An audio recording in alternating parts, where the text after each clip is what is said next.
Já ouviu a voz de Deus hoje? Que tal ler a Bíblia antes de dormir? É uma alegria ter a sua companhia. Estamos estudando a segunda carta escrita pelo apóstolo Paulo aos Coríntios. Provavelmente essa é, na verdade, a quarta carta que nós temos do apóstolo Paulo, porém é a segunda que nós temos registrada aqui nas Sagradas Escrituras. O capítulo 2 vai nos falar sobre o perdão que deve existir dentro da igreja e também Paulo vai nos falar sobre sermos aroma de Cristo, exalarmos o bom perfume de Jesus nesta sociedade, poder então, de alguma maneira, por meio da fragrância de Cristo, alcançar vidas. Quero te convidar a pegar então a sua Bíblia para que a gente possa ter esse momento devocional. O apóstolo Paulo iniciou o capítulo 2 ressaltando que não foi ter com os irmãos para não entristecê-los. Paulo diz que os irmãos eram o motivo da alegria dele. E uma vez que ele indo ao encontro dos irmãos, sem ter resolvido esses dilemas por carta, e ali tivesse que confrontar, geraria um clima tão desagradável, e em vez dele ter alegria em estar com os irmãos, ele estaria então entristecido. E por isso ele preferiu não ir de pronto para aquela localidade e postergou então esse seu momento com os irmãos. Ele começa então agora a orientar aquela igreja com relação ao perdão. Uma vez que o indivíduo ofendeu a comunidade, ofendeu a igreja, foi excluído da comunhão, mas demonstra arrependimento, demonstra que essa tristeza que ele está vivenciando agora é fruto de uma mudança de vida, de uma conversão, ele deveria ser reinserido na sociedade, na comunidade cristã da época, para que Satanás não tivesse vantagem sobre eles. Era para ser estabelecido então o perdão. E este é o primeiro bloco da nossa devocional. Eu quero te convidar então a ler isto comigo. 2 Coríntios capítulo 2, versículo 5. Se um de vocês tem causado tristeza, não a tem causado apenas a mim, mas também, em parte, para eu não ser demasiadamente severo, a todos vocês. A punição que lhe foi imposta pela maioria é suficiente. Agora, ao contrário, vocês devem perdoar-lhe e consolá-lo, para que ele não seja dominado por excessiva tristeza. Portanto, eu lhes recomendo que reafirmem o amor que têm por ele. Eu lhes escrevi com o propósito de saber se vocês seriam aprovados, isto é, se seriam obedientes em tudo. E se vocês perdoam alguém, eu também o perdoo. E aquilo que perdoei, se é que havia alguma coisa para perdoar, perdoei na presença de Cristo, por amor a vocês, a fim de que Satanás não tivesse vantagem sobre nós, pois não ignoramos as suas intenções. Meu amado irmão e irmã, a primeira lição que obtemos nessa leitura é que todas as vezes que nós não estabelecemos o perdão como uma marca de nossas relações, Satanás passa a ter vantagem sobre as nossas vidas.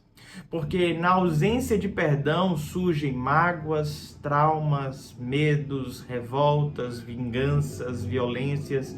E diante de todo esse cenário, Satanás se apropria. E para que ele não leve vantagem sobre as nossas vidas, eu e você precisamos então estabelecer o perdão como a nossa marca, como a marca da nossa comunidade.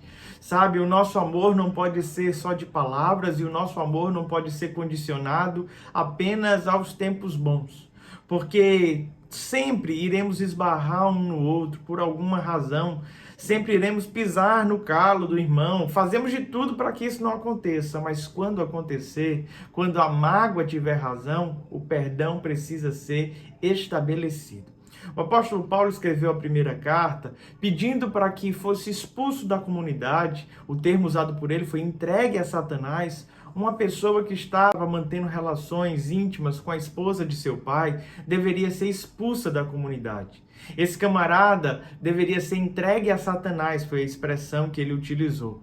Mas houve um arrependimento genuíno. A igreja obedeceu e expulsou esse camarada. E agora, diante desse cenário, Paulo entende que ele estava entristecido, houve arrependimento e pede para que os irmãos possam ir até lá e consolá-lo, amá-lo. Sabe, nós precisamos repreender o pecador.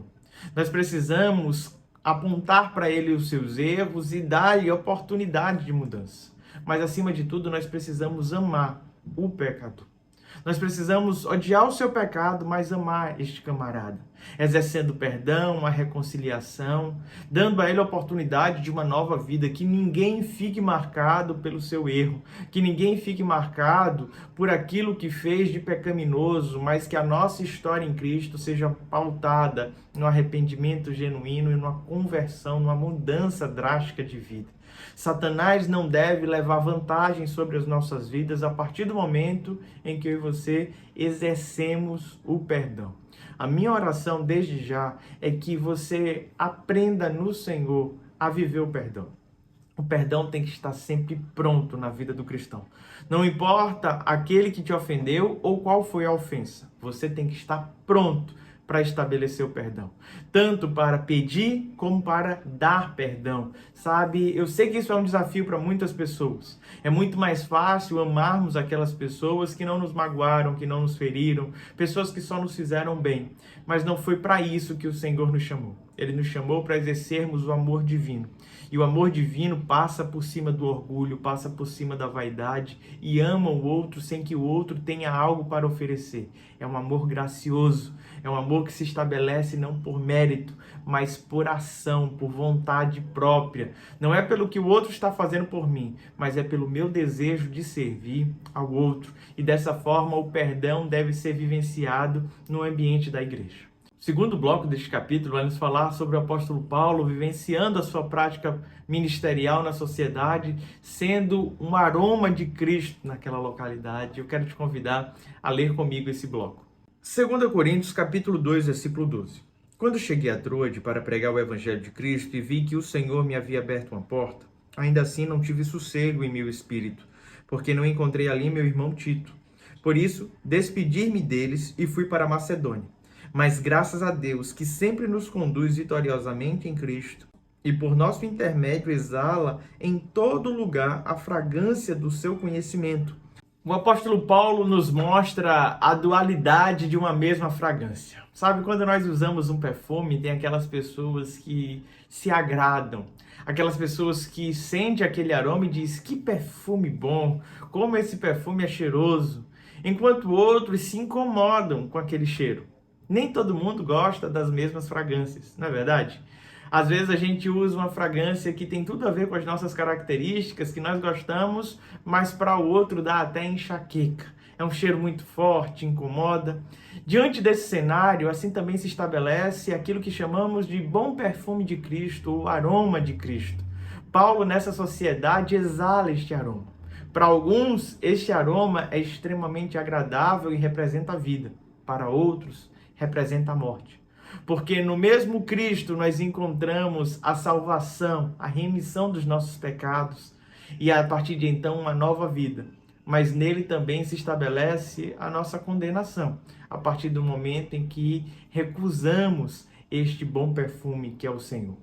O apóstolo Paulo fala que Deus conduz a nossa vida vitoriosamente em Cristo Jesus. Ele vai abrindo as portas, ele vai nos dando a oportunidade de exalarmos este bom perfume, este aroma de Cristo na sociedade. Sabe, eu creio que o Senhor abre portas, oportunidades para que possamos comunicar o amor de Jesus, para que possamos falar do Evangelho, para que o conhecimento de Cristo alcance outros corações. Cabe a mim e a você estar pronto para exalar esse bom aroma. Que na tua família as pessoas, ao terem contato com você, possam vislumbrar a essência de Cristo Jesus. Elas possam ser impactadas com este bom perfume, que no teu ambiente de trabalho, que na tua vizinhança, você realmente seja o aroma de Cristo Jesus. Quero te convidar a um momento de oração. Pai bondoso e querido, queremos te agradecer por essa rica oportunidade que o Senhor nos dá de conhecer a tua palavra.